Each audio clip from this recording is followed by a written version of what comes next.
Olá, pessoal, boa noite. Estamos aí para o nosso já o sexto encontro, né, da sexta parte do Inibição, Sintoma e Angústia. E, bom, a expectativa é que a gente consiga chegar até o fim dessa sexta parte hoje, né? A gente tem algumas outras que são mais curtas, né? Tem até mais tempo assim, para a gente fazer uma discussão. Mas o bacana é que a gente passou da metade do texto e é um texto que está ficando assim cada vez mais interessante. Então, sem muita espera hoje, né, a gente já pode começar a nossa leitura e isso vai ficar gravado, né? Quem tiver a necessidade de assistir gravado, tudo bem. Quem puder vir participar ao vivo, muito melhor, porque tem a possibilidade de vocês falarem, né, fazer as contribuições de vocês. Então, eu vou começar já o compartilhamento da minha tela e a gente começa a leitura, certo? De modo que vocês, tendo alguma questão, né, fiquem muito à vontade para me interromper, para pontuar aí no meio, né?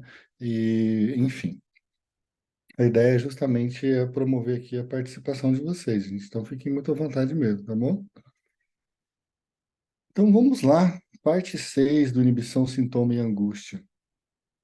Durante essas lutas, podemos observar duas atividades do eu que formam sintomas e merecem particular interesse, pois são claramente subrogados da repressão, podendo assim ilustrar muito bem sua tendência e sua técnica. Talvez seja lícito ver o aparecimento dessas técnicas auxiliares e substitutivas como prova de que a execução da repressão propriamente dita encontra dificuldades. E vai focar essa parte justamente nas dificuldades, né, da repressão, na neurose obsessiva, né? Tais variações da repressão talvez se tornem mais compreensíveis se tivermos em conta que na neurose obsessiva, o eu é cenário da formação de sintomas muito mais do que na histeria, que esse eu se apega tenazmente à sua relação com a realidade e com a consciência, empregando para isso todos os seus recursos intelectuais, e que a atividade mesma do pensamento aparece superinvestida, erotizada. Olha que interessante já nesse começo, ele mostrando como que na neurose obsessiva, justamente porque a repressão não parece ser tão bem feita, né? Parece que aquilo que é recalcado foi, de certa forma, mal recalcado, né? Então, justamente isso vai aparecer mais em formas de sintoma, né? Isso devido à ação do eu, né? Então, ele está mostrando aqui quais são as peripécias que o eu precisa fazer para conseguir fazer um recalcamento, né? E no caso da neurose obsessiva, ele mostra que nessas peripécias está inclusa, né, uma necessidade de investir e superinvestir o pensar, né? Então, justamente por isso que na neurose obsessiva aparecem assim uma erotização do pensamento no sentido de que parece que a pessoa tem um prazer em ficar ruminando, em ficar pensando, em ficar destranchando, em ficar intelectualizando. Ou seja, tudo isso faz parte dos quadros neuróticos obsessivos e surge, como a gente vai ver aqui para frente, né, como uma maneira de defesa do eu, né, aplicada a alguma questão, não é, que fica na luta entre o id e o superego, né? Então vamos lá. As duas técnicas a que nos referimos são a anulação do acontecido e, em segundo lugar, o isolamento. A primeira, né, a anulação do acontecido, tem um vasto campo de aplicação e remonta a muito atrás. Ela é, digamos, magia negativa. Procura, através de um simbolismo motor, fazer desaparecer não as consequências de um evento, impressão, vivência, mas ele próprio. Opa!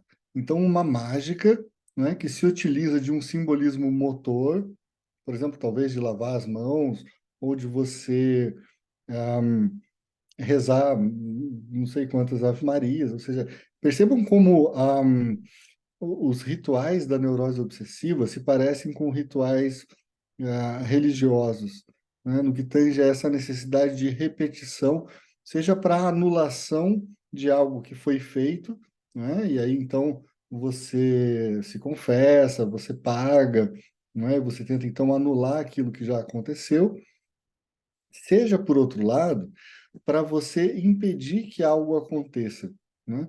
E a gente sabe que o neurótico obsessivo, de fato, ele fica muito impossibilitado no seu fazer, né? Enquanto ele tudo pensa, né? E tudo ele conjectura e todas as dúvidas ele tem, ao mesmo tempo ele tem muita dificuldade em decidir, em tomar uma decisão, em passar ao ato, né? Então, vamos dizer que ele coloca o sujeito na neurose obsessiva numa, ao mesmo tempo que numa forma de hiperpensamento, não é? E de pouca ação, né? Vamos lá. Usando essa expressão, aludimos ao papel que essa técnica desempenha não somente na neurose, mas também nas ações mágicas, nos costumes populares e nas cerimônias religiosas. Na neurose obsessiva, encontramos a anulação do acontecido primeiramente nos sintomas de dois tempos, e que o segundo ato cancela o primeiro, como se nada tivesse ocorrido, quando na realidade ambos aconteceram, né? Então, a pessoa ela tem um impulso agressivo, ela vai lá, começa a se lavar, e aí, de repente, é como se uma coisa tivesse anulado a outra, né? Ela se limpou daquele pecado, né? Então, veja como, de fato, isso remonta a uma ideia que nas religiões isso acaba se tornando bastante comum, só que de uma forma compartilhada, coletiva, né? Agora, quando isso acontece no psiquismo, então isso pode levar o sujeito a um quadro de neurose obsessiva, né? A intenção de anular o acontecido é o segundo motivo básico do cerimonial neurótico ocorrido. Não, do cerimonial neurótico obsessivo. A primeira é a prevenção, a adoção de medidas para que algo não suceda ou não se repita. Nota-se com facilidade a diferença. As medidas preventivas são racionais. As anulações do acontecido são de natureza mágica, irracional, né? Então, ele está apontando para a irracionalidade do sintoma neurótico, né? Porque quando você tem medidas preventivas e você fala assim, eu não vou me expor, né? Eu tenho muito medo de fazer alguma coisa errada, então eu vou ter talvez uma inibição, como a gente viu no começo do texto. Essa inibição fala, bom, eu não posso ir para festas, eu não posso pegar um carro, eu não posso dirigir, porque isso pode me colocar assim muito na iminência de cometer assim uma grande barbaridade. Então, o que que eu vou fazer? Bom, eu vou não andar de carro. Eu não vou andar de carro, porque daí eu evito essa possibilidade. Isso é racional. Embora esse desejo, não é, seja um desejo inconsciente. Ele não sabe de onde direito vem isso. Mas a maneira como o obsessivo vai te explicar isso vai depender de alguma racionalização. Enquanto que, se você perguntar sobre o sintoma, por exemplo, falar assim, poxa, mas por que que você fica lá medindo os lados da sua estante para ver se eles estão milimetricamente emparelhados? Não sei. Bom, então ele não sabe, percebe? Então, assim, isso tem a ver já, né, não com a defesa para acontecer alguma coisa, mas tem a ver com a anulação do acontecido. Essa anulação, ela tem natureza, então, mágica e irracional, certo? Então, devemos supor naturalmente que essa segunda causa é a mais antiga, tendo origem na atitude animista ante o mundo ao redor, né? Ele já vai falar dessa atitude animista em vários textos, mas lembrem aí também do totem e tabu, né? O empenho em desfazer o acontecido tem sua forma atenuada, menos distante do que a normal, na decisão de tratar um evento como non arrivé, não acontecido. Mas então nada se faz contra ele, e a pessoa não faz caso nem do evento, nem de suas consequências. Enquanto na neurose, procura-se cancelar o passado mesmo, reprimi-lo por via motora. Tal tendência pode também explicar a frequente compulsão à repetição que há nessa neurose. Repetição na qual se reúnem várias intenções conflitantes. O que não aconteceu de maneira conforme ao desejo é tornado não acontecido mediante a repetição de outra maneira. E a isso juntam-se todos os motivos para se deter nessas repetições. No decorrer da neurose, a tendência de tornar não acontecida uma vivência traumática se revela frequentemente como um motivo de primeira ordem na formação dos sintomas. Ou seja, o sintoma vem justamente porque você precisa fazer com que uma coisa que aconteceu tenha não acontecido, né? Assim descobrimos inesperadamente uma nova técnica motora de defesa, ou como podemos afirmar aqui, de modo menos impreciso, de repressão. A outra das novas técnicas que estamos descrevendo é a do isolamento, peculiar à neurose obsessiva. Então, a gente teve primeiro a anulação e agora ele vai falar do isolamento. Diz respeito igualmente à esfera motora e consiste no fato de, após um acontecimento desagradável e também após a pessoa haver feito algo significativo no contexto da neurose, introduzir-se uma pausa em que nada mais pode suceder, em que nenhuma percepção é feita e nenhuma ação é realizada. Essa conduta inicialmente estranha logo nos revela seu vínculo com a repressão. Sabemos que é possível, na histeria, relegar à amnésia uma impressão traumática. Na neurose obsessiva, frequentemente, não se consegue fazer isso.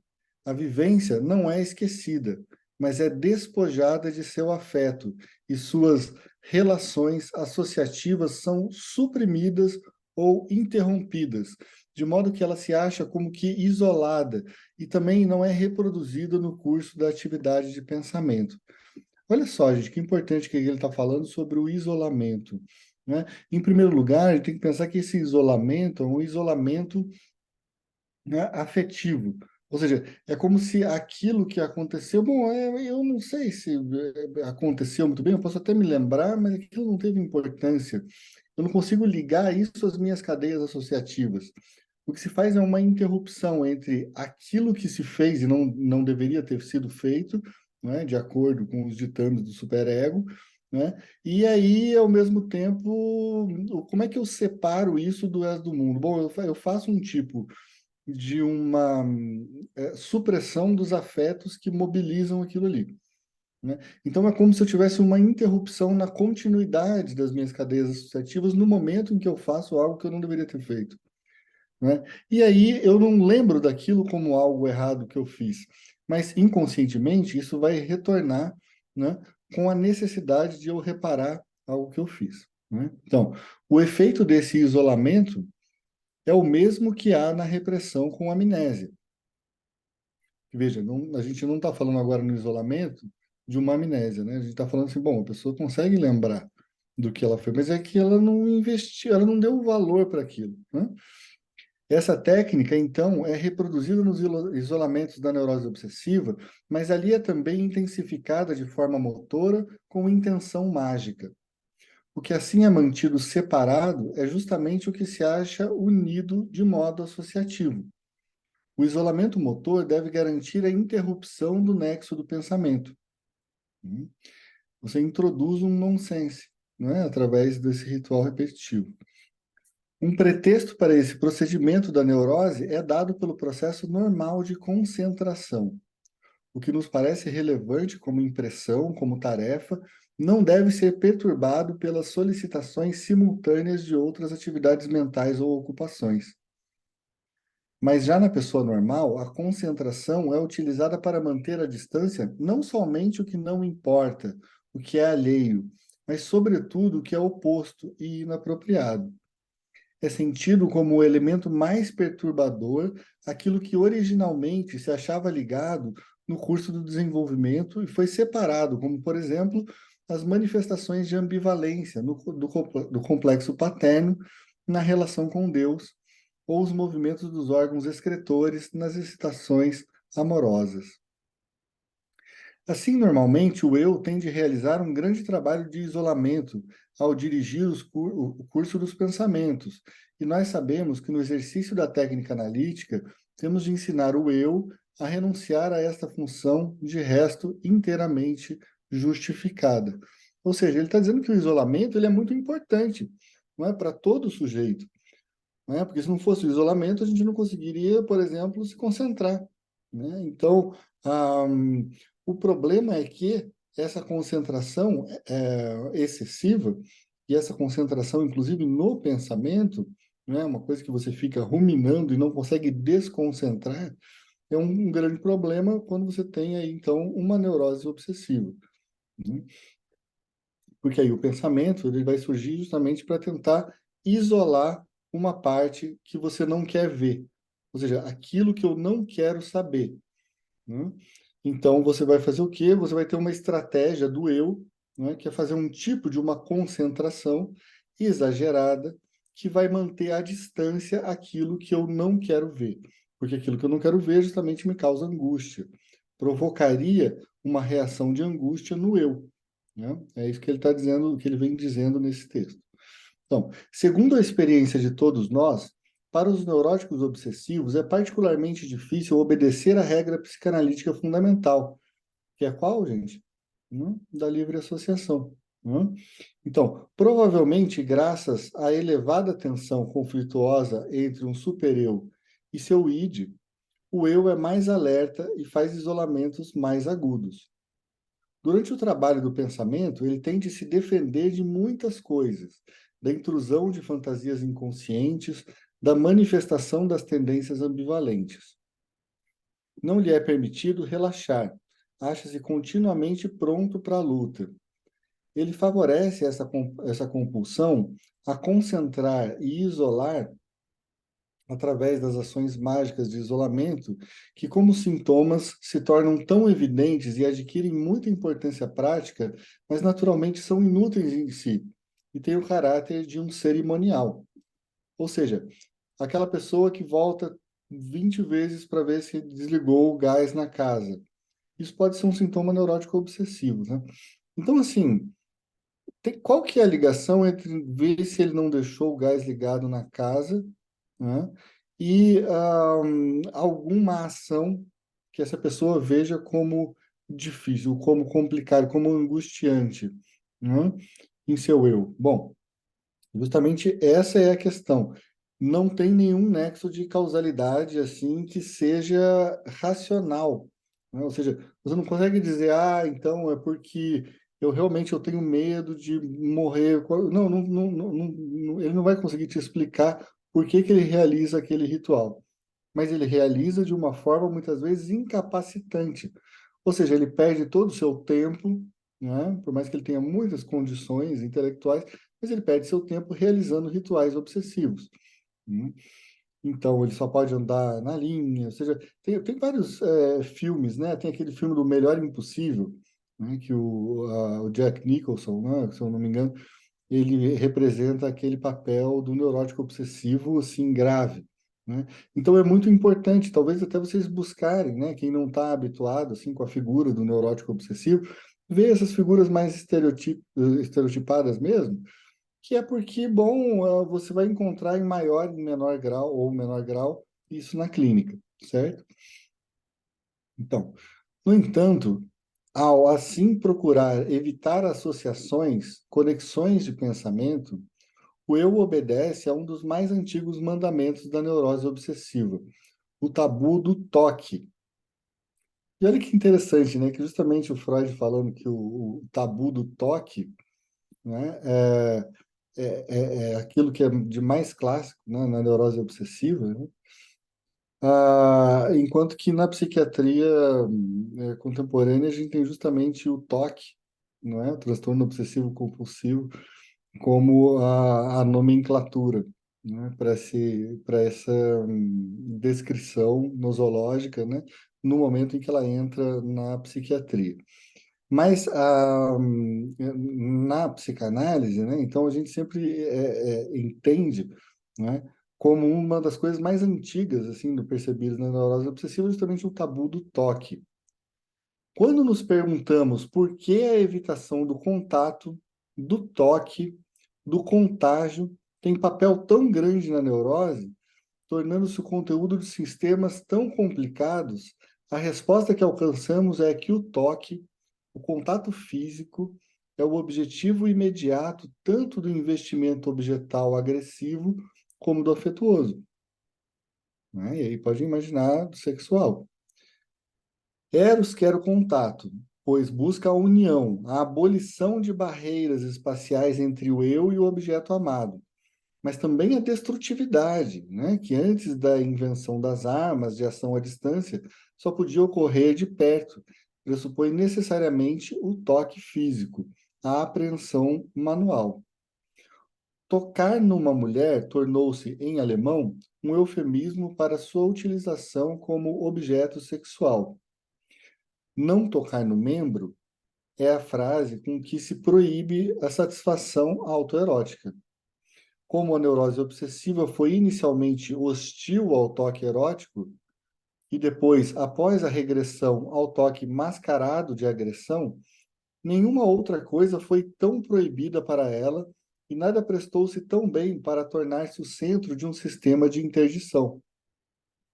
Mas o isolamento é a suspensão de toda possibilidade de contato, o meio de subtrair uma coisa a qualquer contato, e quando o neurótico isola também uma impressão ou uma atividade mediante uma pausa, ele nos dá a entender simbolicamente que não quer que os pensamentos relativos a ela entrem em contato associativo com outros.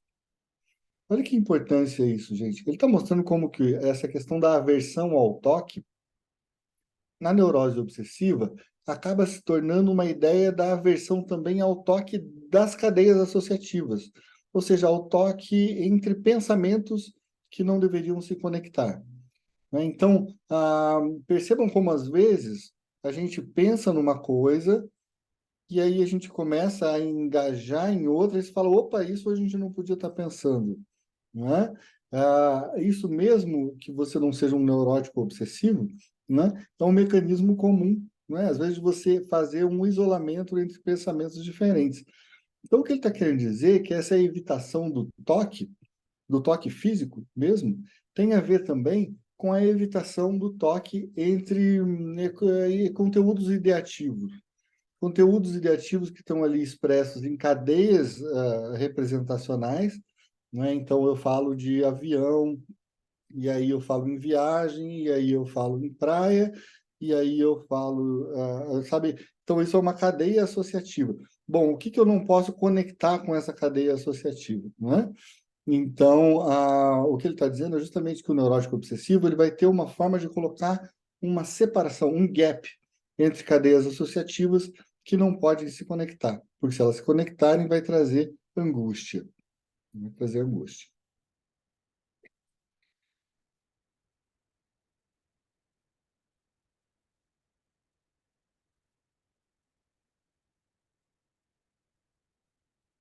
A gente foi até aqui, antes, simbolicamente não quer que os pensamentos relativos a ela entrem em contato associativo com outros, sim. Né?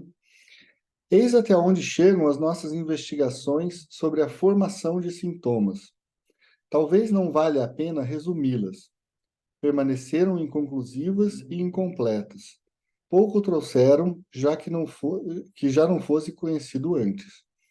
Seria inútil examinar a formação de sintomas em outras doenças que não as fobias, a histeria de conversão e a neurose obsessiva. Sabe-se muito pouco sobre elas. Já a consideração conjunta Já a consideração conjunta dessas três neuroses faz aparecer um grave problema cuja abordagem não admite adiamento. Para todas três, a destruição do complexo de Édipo é o ponto de partida. Em todas três, supomos medo de castração é o motor da oposição do eu. Ou seja, tudo o que está acontecendo aí em termos de repressão vem do quê? Da oposição do eu, não é? Com o medo da castração. Ou seja, esse complexo de castração que se forma em decorrência do complexo de Édipo. Hum? Isso fica claro, gente, para vocês? Tá tudo bem? Já estamos chegando no finalzinho do nosso texto aqui, da parte que a gente tem para ler hoje. Então, vamos lá. Mas apenas nas fobias esse medo se torna aparente, é confessado abertamente. Que é feito dele nas outras duas formas? Como o eu consegue se furtar a essa angústia? O problema se complica ainda mais quando lembramos a possibilidade mencionada acima, de que a angústia proceda por uma espécie de fermentação do próprio investimento libidinal perturbado em seu curso. E, além disso, está estabelecido que o medo da castração é o único motor da repressão ou defesa. Se pensamos nas neuroses nas mulheres, temos de pôr isso em dúvida, pois, por mais seguramente que se constate nelas o complexo de castração, não se pode falar propriamente de um medo da castração quando essa já foi consumada.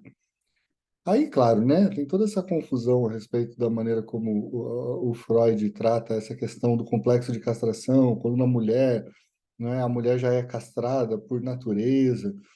A gente sabe que essa natureza não é assim a natureza física, né? A gente pode até considerar interessante a frase do Freud, mas pensar o que que há na mulher de castrado que vá para além do biológico, né?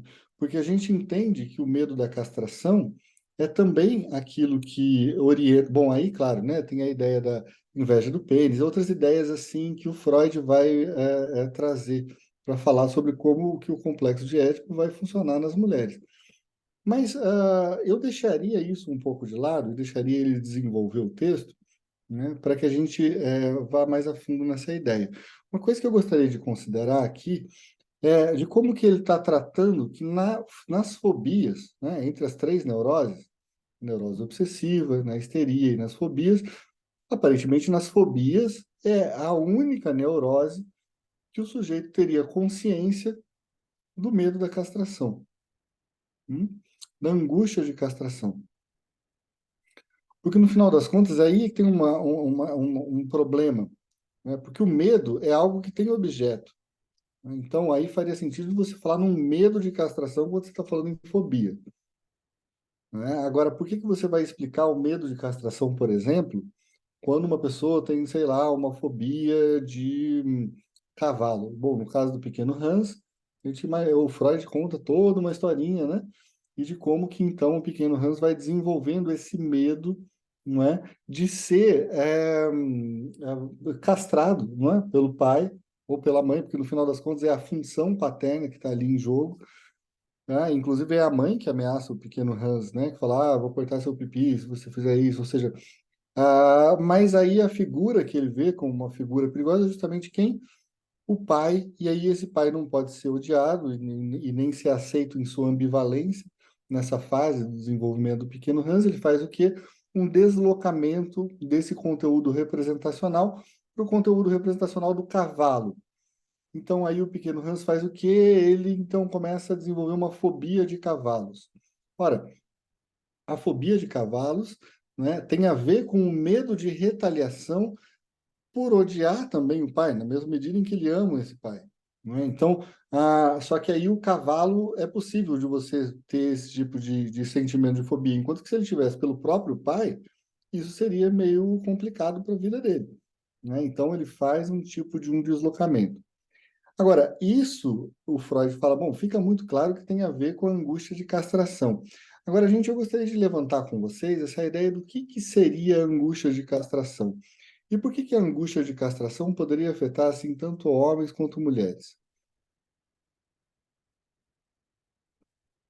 O que a gente está falando aqui como castração não é justamente uma defrontação com o poder, ou seja, porque o pai, no final das contas, ou o cavalo que é grande, ou seja lá o que for, no fundo não é não está falando assim das peripécias, né, de uma pessoa que é uma pessoa pequenininha, é uma criança, não é?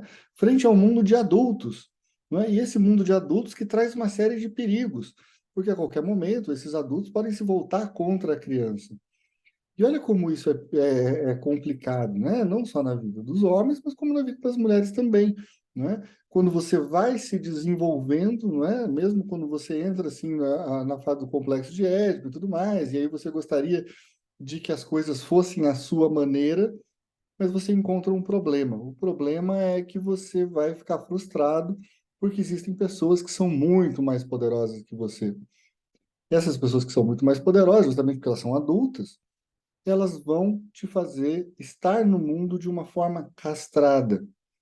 Castrada porque a organização do teu desejo, que não é mais aquele desejo do perverso polimorfo, né, do bebezinho, né, é um desejo assim que está ligado por objetivos, né? Eu tenho já um ideal do eu, então assim eu tenho uma entrada no simbólico.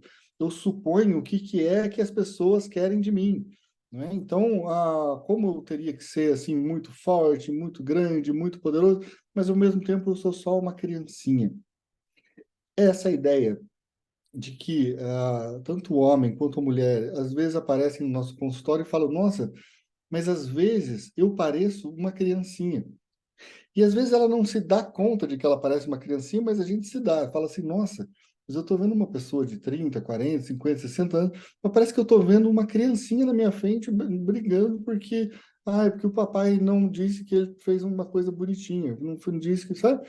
Então isso é muito curioso, né? Como que então a gente carrega para o restante das nossas vidas essa angústia, não é, por não ter sido reconhecido, ou se não por ter a angústia de, bom, sofrer uma repressão, caso, não, uma retaliação, melhor dizendo, caso eu faça alguma conquista, né? Eu conquistei uma coisa, então, meu Deus, mas isso tá me cheirando mal, então eu começo a me boicotar, né? Aquele paciente que começa a se boicotar quando ele vai conseguir algo. Por quê? Porque veja aí, parece que ele vai chegando perto de alguma coisa que é perigosa demais. Ele vai chegando perto de um abismo.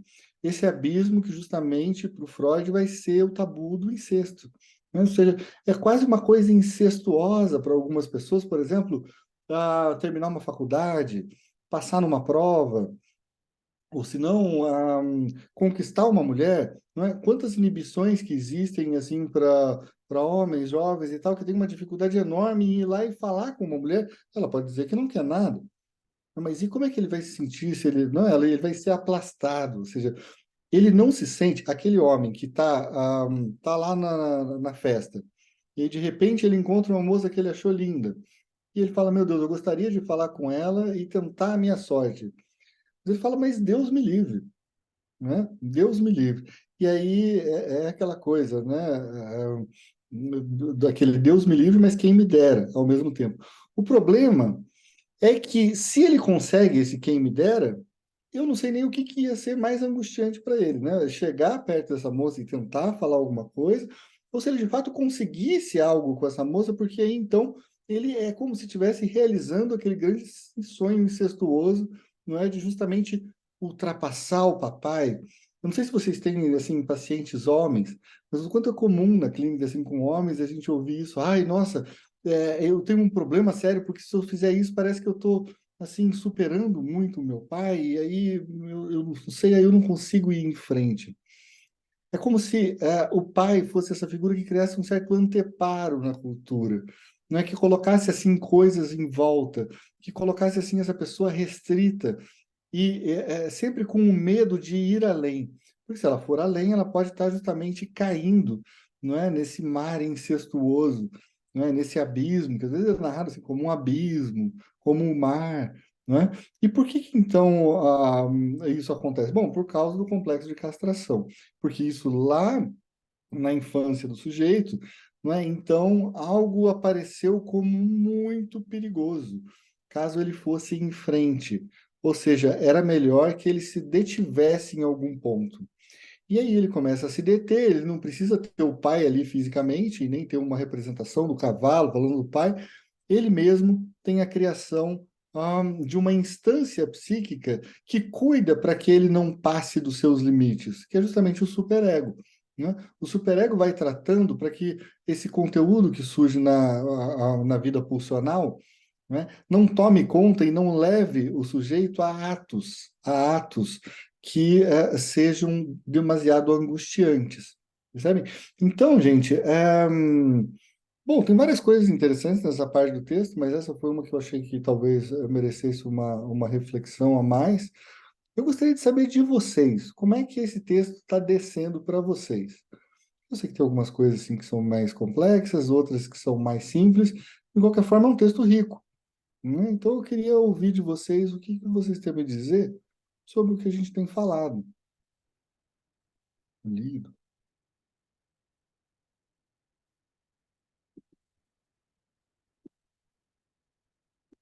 Que chato, né? Fica perturbando.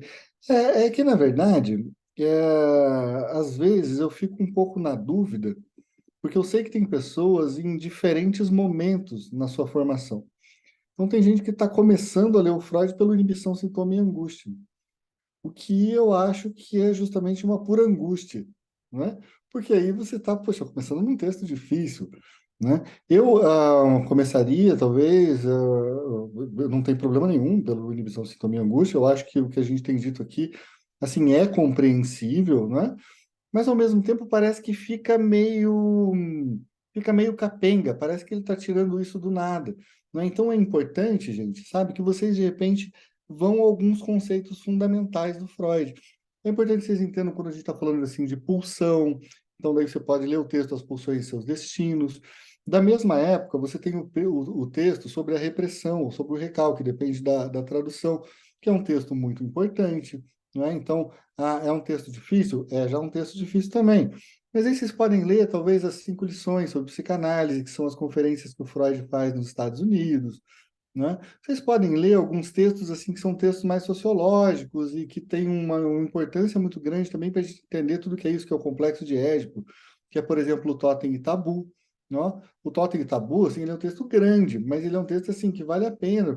A gente tem, sobre os textos sociológicos, tanto o Totem e Tabu, quanto o Mal-Estar na Civilização, o Psicologia das Massas e Análise do Eu, e O Futuro de uma Ilusão, e o Moisés e o Monoteísmo, todos eles a gente fez assim a leitura deles, né? Só que aí não foi dessa maneira como a gente está fazendo aqui linha a linha, a gente foi só explicando os textos, né? Mas, por exemplo, o Totem e Tabu tem 4 partes, né? Foram 4 encontros, assim, então a gente explicou extensamente essas coisas. Então, para quem está mais começando, e para quem também já está mais avançado, não tem problema, porque são textos que vale a pena você revisitar.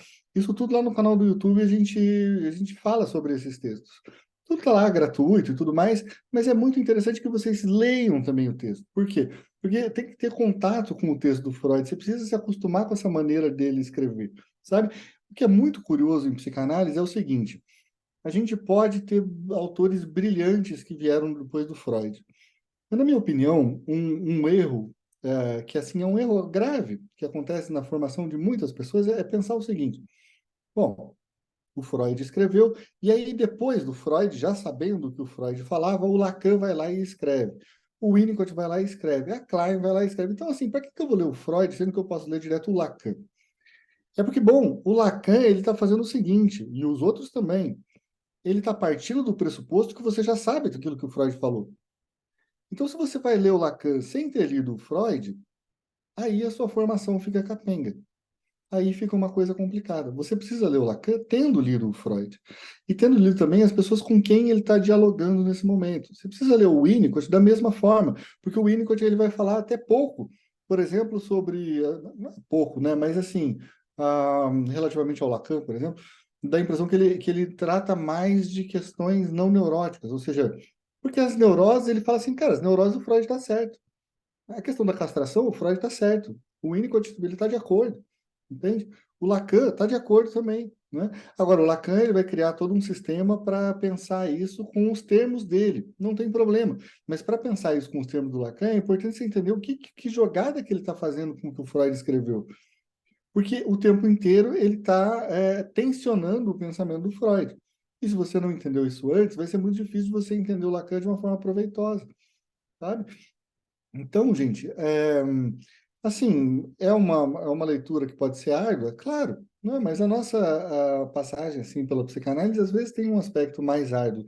Agora, uma coisa eu garanto a vocês: a partir do momento que a gente toma gosto pela leitura do Freud, é uma leitura muito contemporânea e muito importante na clínica. sabe? É realmente, até hoje, um dos autores que você lê e fica mais fácil de entender o que acontece com os teus pacientes, sabe? Então, isso é uma coisa impressionante, porque parece que todo mundo veio depois, veio falando sobre neurose e tudo mais. Gente, parece que daí você está tratando de detalhes, mas quem falou do grosso da coisa mesmo, do que acontece na clínica, é o Freud, sabe? Então, esse é o nosso movimento, né? Por isso que a gente faz essas leituras, assim, tudo que são gratuitas, do Freud e tal, e já tem um monte de material, né? Mas, de outra forma, também, eu vou dizer o seguinte, tá, para quem já tem uma leitura do Freud, para quem já gostaria, enfim, de estar lendo o Lacan diretamente, a gente está na sexta-feira fazendo também um grupo de estudos, na verdade é uma leitura como essa, não é, do Seminário 1. A gente não teve nas semanas passadas, que a gente teve 2 semanas de feriado aqui na minha cidade. Então eu acabei, poxa, eu fui viajar com a família e tal, e não fiz as leituras, por assim, porque, poxa, a gente também, né, tem que ter um descanso. Mas nessa semana a gente já volta, né, com essa coisa assim meio masoquista de ler o Lacan na sexta-feira à noite, né? Então vocês podem tanto assistir assim ao encontro como assistir às gravações, né? Inclusive eu fiz em áudio, né, esse seminário 1 do Lacan, não está inteiro lá. Fala, Paula. Oi, Eduardo, tudo bom? Boa noite. Então, é bem isso que você falou mesmo. Eu estou até participando do grupo de estudo de Lacan, mas quando está lendo eu fico realmente perdida. Eu estou no início da formação, tenho alguns conceitos já tenho lido bastante, tanto de Freud como escutado algumas outras pessoas comentando. E esse texto, você lendo Freud, eu consigo compreender boa parte dele, principalmente quando você lê e faz aquela tua, digamos assim, tua pincelada ali, eu acho que é bem importante, assim, para a gente que está começando a ver o seu comentário meio dentro daquilo, às vezes a gente lê e não se toca do que está lendo. Você Uhum, fala, né? Eu estou lendo também O Mal-Estar da Civilização, né? E é bem isso que você falou. Quando você começa a ler, você entende o raciocínio dele, né? E é legal que você faça uma leitura assim de pelo menos uns 40 minutos para que você pegue a linha de raciocínio dele, porque senão você ficar lendo muito picadinho, você não consegue perceber. Então, por isso que uhum, assim, eu me animei mais nas leituras de Freud do que de Lacan. De Lacan eu vou só para ver se consigo pegar alguma coisa, assim, tipo no ar. Mas as de Freud está ficando bem compreensível. O texto hoje, para mim, foi bem compreensível. Ali no finalzinho, quando ele fala da castração, já foi, digamos assim, um pouquinho mais tenso, mas aí depois que eu leio com você, geralmente eu volto a ler o que a gente leu no dia, sozinha, uhum. para que eu consiga, de repente, pegar algumas compreensões assim. Mas, assim, está sendo realmente muito rico esse momento mesmo. Às vezes é difícil, eu acho que deve ser angustiante para você também, assim, ninguém comentar, né? Mas assim, eu não tenho nem o que comentar, porque eu realmente estou só aproveitando o seu conhecimento, sabe? Então, assim, para mim tudo que você fala, eu vou mais aprendendo mesmo. Então, assim, não tenho muito a acrescentar, porque eu também não tenho a prática clínica também, que eu acho que fica mais visível, né? Estou até querendo participar de algum grupo de supervisão como ouvinte, porque eu acho que faz muita diferença, né? Você está vendo a Aham. prática, eu acho que os conceitos vão ficando ainda mais claros para você. Mas, assim, só para dar o feedback que está realmente fantástico, eu estou conseguindo compreender bem mesmo, assim, quando você lê. Ah, que bom, Paula. Pois é, a expectativa é essa mesmo. A Ana Paula comentou aqui também, sabe? A nossa ideia justamente é deixar as pessoas assim um pouco mais familiares com o Freud, sabe? Porque muitas vezes a gente começa a fazer uma leitura assim muito solitária e é como você falou, né? A gente passa por algumas coisas e não se dá conta. Você sabe que cada vez que a gente passa e cada vez que eu visito os mesmos textos do Freud, por exemplo, tem alguns textos que eu li muitas vezes, por exemplo, O Mal-Estar na Civilização, sei lá, devo ter lido muitas vezes mesmo. E não tem nenhuma que eu vou ler que eu não entendo uma coisa totalmente nova e diferente, sabe? Porque a gente passa pelas coisas e não se dá conta, sabe? E é uma coisa assim que é muito comum, que a gente está acostumado a ler aquilo que é familiar, a assistir aquilo que é familiar. E quando alguma coisa soa meio esquisita, em geral, a gente não fica parando para pensar porque a gente quer continuar na leitura, né? E às vezes, se a gente parar em tudo que é complicado mesmo na psicanálise, a gente não vai para frente. Então, é importante a gente tentar balancear um pouco essas duas situações. É para isso que a gente monta os grupos de leitura. Claro, eu entendo a questão de uma participação assim menor, às vezes das pessoas, né, de não comentarem muita coisa, porque às vezes as pessoas se sentem justamente castradas. Isso é uma coisa da castração. É como se uma aparição pública, né, fala, poxa, tá, inclusive gravando, outras pessoas vão ver depois né, que eu vou falar, vai que eu falo alguma coisa e aí eu falo mal. Sabe, mas isso não parece tanto aquela história do moço que queria conversar com a menina na balada, mas ele estava com muito medo que ele ia ser esmagado pela menina. Então, é o medo, justamente, é o medo de ser castrado, né? É o medo de você de falar assim, ah, mas você não entendeu nada, né? Só que a ideia aqui, e aí eu espero que com o tempo vocês vão entendendo, é que justamente não é esse, né, esse nosso princípio, né, de castrar ninguém. O que a gente pode dizer é falar assim, olha, isso é uma interpretação possível, a gente tem outras possibilidades, né? A gente vai ampliando as cadeias de sentido que o Freud está fornecendo para a gente, né? Mas eu acho assim muito desejável que com o tempo também, e aí eu acho que também isso é um percurso da análise pessoal, né? Com a análise pessoal a gente vai ficando com assim com menos melindres, né? De falar, poxa, eu vou abrir minha câmera, vou assim falar alguma coisa que me veio à cabeça, porque sabe, eu tô com uma dúvida assim que me parece básica, mas poxa, mas é para isso que a gente está aqui. Não é? Para a gente estar falando sobre dúvidas básicas. É que, sabe, o que eu acho que intimida um pouco é esse palavrório do Freud. A gente vê que às vezes tem pessoas que já leram mais, mas não tem problema. Não é? É justamente para promover esse encontro que a gente faz, né? Essas leituras e tudo mais. Então, sintam-se assim mais à vontade, né? Para poder falar, para participar aqui dos nossos encontros, tá certo? Combinado, pode deixar. Mais alguém, gente? Ou hoje vamos estar todos assim mais castrados, né? Eu queria falar uma coisa. Eu não sei onde está o negocinho de levantar a mão, porque eu sou meio Sem problemas, pode cuidada com falar. tecnologia. Eu queria falar uma coisa, eu queria concordar com a Paula. Eu estou na formação faz um ano, numa outra instituição, mas eu entrei na formação de vocês, porque eu gostei muito da proposta, é um pouco mais plural do que onde eu estou. E eu comecei a ler Freud por Psicologia das Massas, porque foi bem na época do bolsonarismo e eu entrei numa puta depressão, assim, tipo, de ter que ir Uhum, no psiquiatra, de ter que lidar com esses assuntos e de ter que começar a análise. Daí eu comecei por esse livro e eu adorei, tipo, eu gosto de ler, porque eu acho que tinha a ver com o momento que eu estava vivendo. uhum, E depois dele, eu fui para Totem e Tabu, e eu uhum. fui pegando, né, por essa linha, assim. E daí eu comecei a fazer a formação, eu sou de Limeira, interior de São Paulo, Ah, e eu que queria legal. um lugar que tivesse presencial, então eu comecei a fazer nesse lugar que, tipo, tem uma linha mais ou menos, assim, que estava me deixando um pouco frustrada. Uhum. E daí, meu marido que encontrou, na verdade, o instituto de vocês, e daí a gente começou, eu comecei a maratonei as outras 5 lives de vocês no YouTube sobre a inibição, sintoma e angústia, e eu tô gostando demais, assim. Ai, que maravilha. Olha, eu fico muito, muito feliz mesmo, assim, sabe? Porque é uma coisa que a gente faz, assim, porque gosta, não é? Assim, ler Freud é um negócio que não faria tanto sentido, né? A gente está aqui lendo um texto de, assim, mais de 100 anos, né? Se não fosse porque a gente acha alguma coisa de interesse nisso. E aí, quando a gente vai publicamente ler, e essa é a ideia de uma formação pública em psicanálise, é justamente essa ideia de a gente poder colocar no espaço público, não é, esse nosso gosto por esses textos, e a gente se torna, assim, um pouco menos solitários, né? Daquilo que a gente gosta.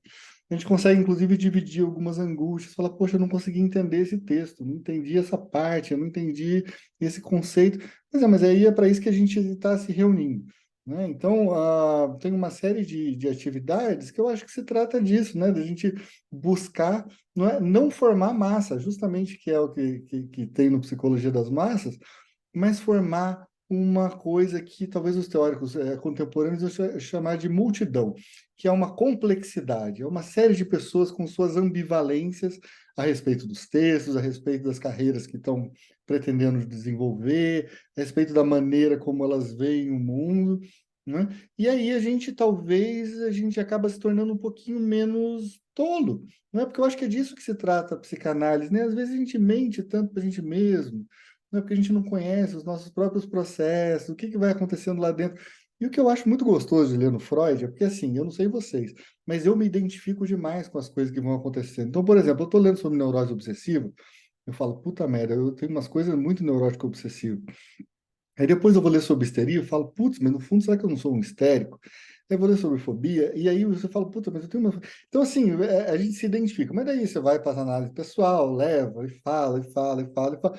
E aí você vai vendo e fala, poxa, mas no fundo somos todos nós, né? Como o Winnicott diz, justamente a neurose é um sinal de que a vida é difícil, de que o mundo é complicado, de que a gente tem que enfrentar questões complicadas, que a gente tem que enfrentar gente mais poderosa, né? Então, e isso tudo faz parte daquilo que é a neurose, né? Então, o Freud já traz isso, mas todos esses autores vão fazer reverberar de uma forma muito interessante, né? Então, assim, estão convidados. Eu estou, inclusive, pensando, tem um terceiro grupo de leitura que ainda não foi lançado, mas eu estou pensando em fazer, que é o do Brincar e a Realidade, do Winnicott, né? Aí abre uma...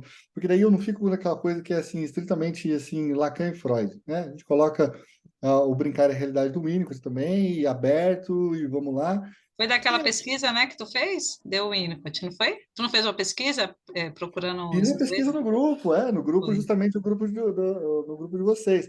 E aí, a maior parte das pessoas colocou o Winnicott como segundo autor, assim, depois do Lacan, né?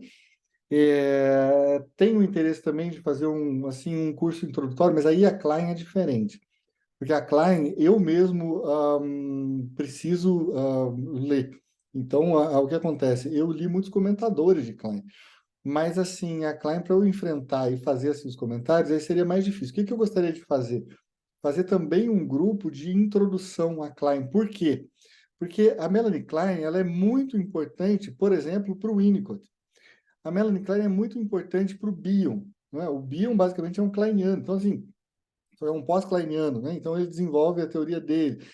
E para vários autores contemporâneos muito importantes, a Klein, que tem agora o relançamento, não sei se vocês viram, pela Ubu, né, que vai sair alguns textos clássicos da Klein. Eu já me inscrevi para comprar com desconto, um negócio assim, mas vai sair uma edição O muito linda. Winnicott também relançou, não foi recentemente?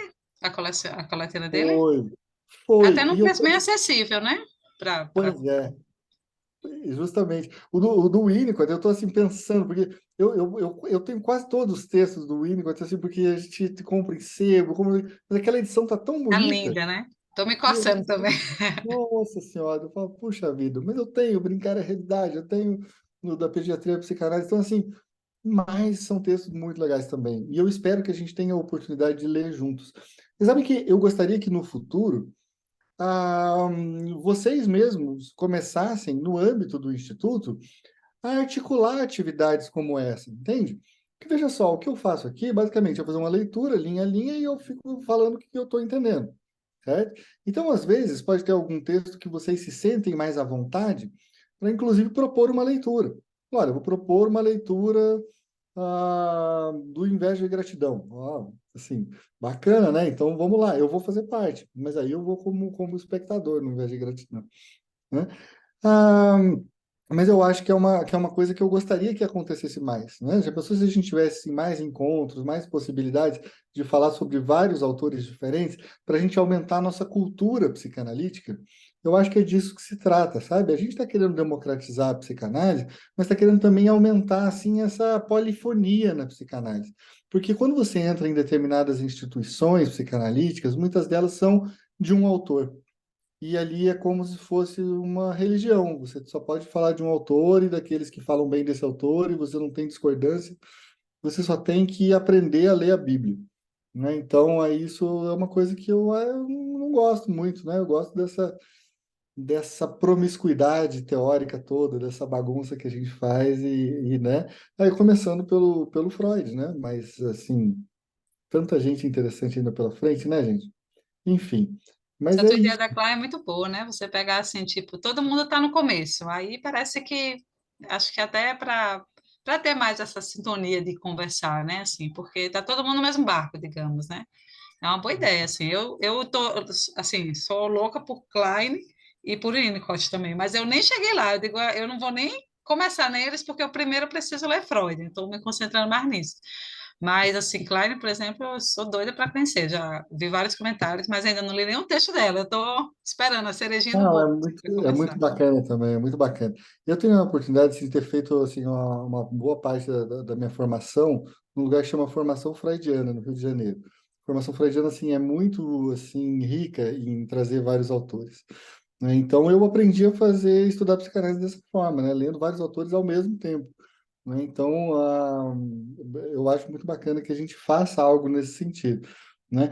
Mas olha, gente, eu vou falar para vocês, não se sintam assim angustiados, caso vocês estejam achando assim, poxa, tá difícil de entender, tudo mais. É difícil mesmo. Se fosse fácil, todo mundo saberia tudo de psicanálise, o mundo seria... É isso, minha gente. Então, é isso aí. Vamos então, né, a hora já está avançada, vamos descansar um pouco. E um grande abraço para vocês, né? Vejo na próxima semana, tá bem? Combinado. Até Muito sexta. obrigada. Sexta-feira. Obrigada. Tchau, Tchau, tchau, gente. Boa pessoal. noite. Boa Boa noite. noite.